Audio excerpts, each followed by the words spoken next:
அநேக கிறிஸ்தவர்களுக்கு மகிழ்ச்சி எங்கே இருக்குது? தன்னுடைய குடும்பத்திலேயாக இருக்கட்டும், தம்மை சுற்றி இருக்கிறவர்கள் அனைவரோடு கூட சேர்ந்து மகிழ்ச்சியாக இருக்கணும்னு ஆசைப்படுறாங்க. ஆனால் அந்த மகிழ்ச்சி எங்கே இருக்குது? எப்படி இருக்குது? அதை எப்படி நாம் அனுபவிக்க முடியும்? அப்படிங்கிற அந்த ஒரு விஷயம் என்ன பண்ண மாட்டேங்குதுன்னா, அநேக கிறிஸ்தவர்களுக்கோ மற்றவர்களுக்கோ என்ன பண்ண மாட்டேங்குது, தெரிய மாட்டேங்குது. வேத வசனம் பாருங்கள், பொதுவாக சொல்லுது, ஒரு மனுஷன் மகிழ்ச்சியாக இருக்கணும்னு சொன்னால் அந்த மகிழ்ச்சி அவனுக்கு எங்கே இருக்குதுங்கிறத வேதம் நமக்கு என்ன பண்ணுது, ரொம்ப திட்டவட்டமாய் அழகாக என்ன பண்ணுது, சொல்லி கொடுக்குது. நீதிமொழிகள் 15ஆம் அதிகாரத்தில் 23வது வசனத்தில் ரொம்ப அழகாக சொல்லுது. இவ்வளோ வசனங்கள் சொல்லப்பட்டும் இதை கேட்டு ஒருத்தன் மகிழ்ச்சியாக இல்லைன்னு சொன்னால் அது அவனுடைய தப்பாக தான் இருக்கணுமே தவிர மற்றவர்களுடைய காரணமாக இருக்காது. நல்லா புரிஞ்சுக்கணும். வசனம் சொல்லுது பாருங்கள், மனுஷனுக்கு, கவனிக்கிறீங்களா, மனுஷனுக்கு தன் வாய் மொழியினால் மகிழ்ச்சி உண்டாகும், ஏற்ற காலத்தில் சொன்ன வார்த்தை எவ்வளவு நல்லது. நல்லா புரிஞ்சுக்கணும். மகிழ்ச்சி மனுஷனுக்கு அவன் பேசும் வார்த்தையில் இருக்கு. நல்லா புரிஞ்சுக்கணும். ஒரு மனுஷன் மகிழ்ச்சியாக இருக்கணும்னு சொன்னால் அவனுடைய வார்த்தை என்ன பண்ணணும், சரியானதாக இருக்கணும்.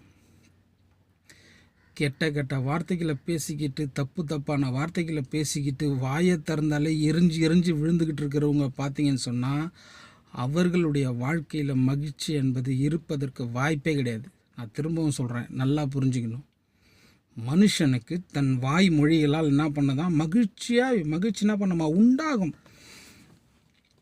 ஒரு மனுஷன் மகிழ்ச்சியாக இருக்கணும்னு சொன்னால், ஒரு குடும்பத்தில் மகிழ்ச்சியாக இருக்கணும்னு சொன்னால் அவன் என்ன பண்ணணுமா, தன்னுடைய வாய் மொழிகளால் அதை உண்டாக்க முடியும். குடும்பத்தில் மகிழ்ச்சி இல்லைன்னு சொன்னால் அந்த குடும்பத்தில் இருக்கிற ஒவ்வொருத்தருக்கும் வாய் சரியில்லைன்னு தான் அர்த்தம். நல்லா புரிஞ்சுக்கணும். பணம் காசு செகண்டரி. நாம் அதை தேவைகளை சந்திக்க முடியும், அது ஈஸியாக நம்ம என்ன பண்ணிடலாம், சம்பாதிச்சிடலாம். ஆனால் குடும்பத்தில் மகிழ்ச்சி என்பது ஒவ்வொருத்தருடைய வாய் சம்பந்தப்பட்ட விஷயம். உங்கள் வாயை நீங்கள் சரி பண்ணும்போது உங்கள் குடும்பத்தில் மகிழ்ச்சி உண்டாகும். உங்கள் வார்த்தையை நீங்கள் சரி செய்யும்போது உங்கள் வாழ்க்கையில் மகிழ்ச்சி உண்டாகும். வாயை திறந்தாலே எரிச்சலான வார்த்தைகள், வாயை திறந்தாலே சண்டைகள், வாயை திறந்தாலே பிரச்சனைகள் அப்படின்னும் போது அந்த குடும்பத்தில் மகிழ்ச்சி எப்படி உண்டாகும்? அப்போ வேத வசனம் நமக்கு ரொம்ப திட்டமாய் அழகாக சொல்லி கொடுக்குது. என்னென்ன, மனுஷனுக்கு தன் வாய் மொழியினால் மகிழ்ச்சி உண்டாகும். அவன் பேசுகிற வார்த்தையினால் அவன் மகிழ்ச்சியை என்ன பண்ண முடியும், உண்டு பண்ண முடியும். குடும்பத்தில் உண்டு பண்ணலாம், பிள்ளைகளிடத்தில் உண்டு பண்ணலாம், பெற்றோர்களிடத்தில் உண்டு பண்ணலாம், தன்னை சுற்றி இருக்கிற அனைவரோடும் என்ன பண்ணலாம், அவன் மகிழ்ச்சியை உண்டு பண்ண முடியும்னு வேதம் சொல்லுது. அப்போ வேதம் சொல்லுகிற அந்த காரியத்தை நாம் என்ன பண்ண முடியும், செய்யலாம். மனுஷனுக்கு தன் வாய் மொழியினால் மகிழ்ச்சி உண்டாகும், ஏற்ற காலத்தில் சொன்ன வார்த்தை எவ்வளவு நல்லது. அப்போது மனுஷனுக்கு மகிழ்ச்சி என்பது அவனுடைய வாயினால் என்ன பண்ணுது, உண்டாகக்கூடியதாக இருக்குது.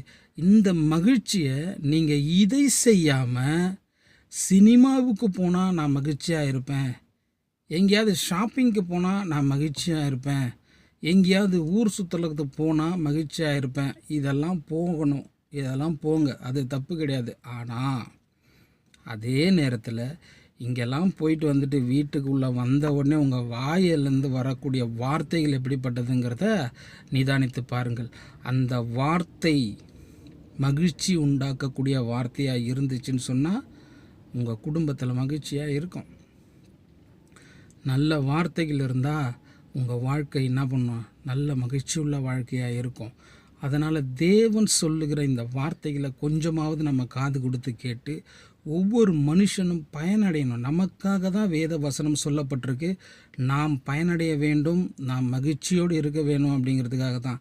அநேக குடும்பங்களில் மகிழ்ச்சியே இல்லாமல் வெறும் பிரச்சனையாகவே என்ன பண்ணுது இருக்கிறதுக்கு காரணம், நீங்கள் தான் என்ன பண்ணணும், ஆராய்ந்து பார்க்கணும். என் குடும்பத்தில் மகிழ்ச்சி இருக்குதா இல்லையா, என்ன காரணத்தினால என் குடும்பத்தில் மகிழ்ச்சி இல்லைன்னு நீங்கள் பார்த்தீங்கன்னு சொன்னால், நீங்கள் ஆராய்ந்து பார்த்தீங்கன்னு சொன்னால் நிச்சயமாக சொல்கிறேன், உங்கள் வாயின் வார்த்தைகளால் தான் இருக்கும். உங்கள் வாயின் வார்த்தைகள் நல்லதாக இருந்துச்சுன்னு சொன்னால், உங்கள் வாயின் வார்த்தைகள் மகிழ்ச்சியுள்ள வார்த்தைகளாக இருந்துச்சு, நல்ல வார்த்தைகளை நீங்கள் பேசக்கூடியவர்களாக இருக்கிறீங்கன்னு சொன்னால், நிச்சயமாக மகிழ்ச்சியை உண்டு பண்ண முடியும் உங்களால் உங்கள் குடும்பத்தில். இதை நீங்கள் ஆராய்ந்து இதை சரி செய்யும்போது வாழ்க்கை என்ன பண்ணோம், மகிழ்ச்சியுள்ள வாழ்க்கையாக இருக்கும். God bless you. இன்னொரு வீடியோவில் சந்திக்கலாம்.